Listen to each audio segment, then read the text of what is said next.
Here we have the hard drive I introduced you to at the beginning of this PC course. On the back of the hard drive you can see the connectors. Let's get familiar with what they are. This sticker shows jumper settings. It is a diagram that allows you to configure your hard drive and set your drive's ID.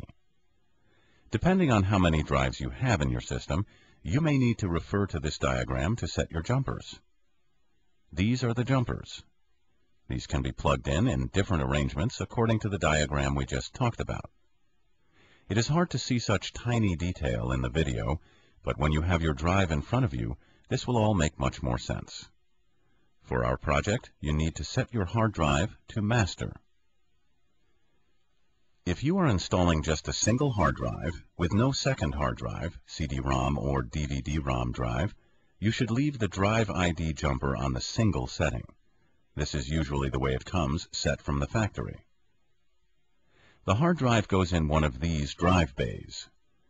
Now I'll position the drive with the connector facing toward me, so that the bottom side is facing down, when we stand the case back up. The hard drive is usually secured with 4 screws, and sometimes with 2, depending on the case. There are some computer cases that provide cages or mounting rails to install the various devices.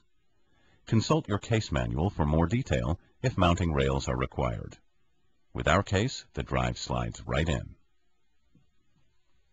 Now let's line up the holes and finish mounting the drive. This is the floppy drive.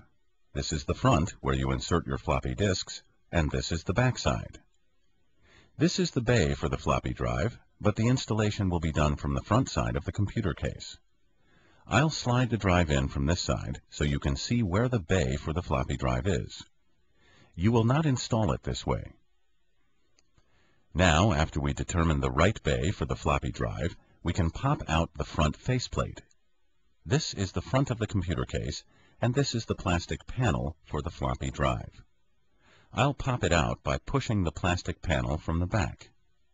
Now I can slide the floppy drive into the bay from the front of the computer case.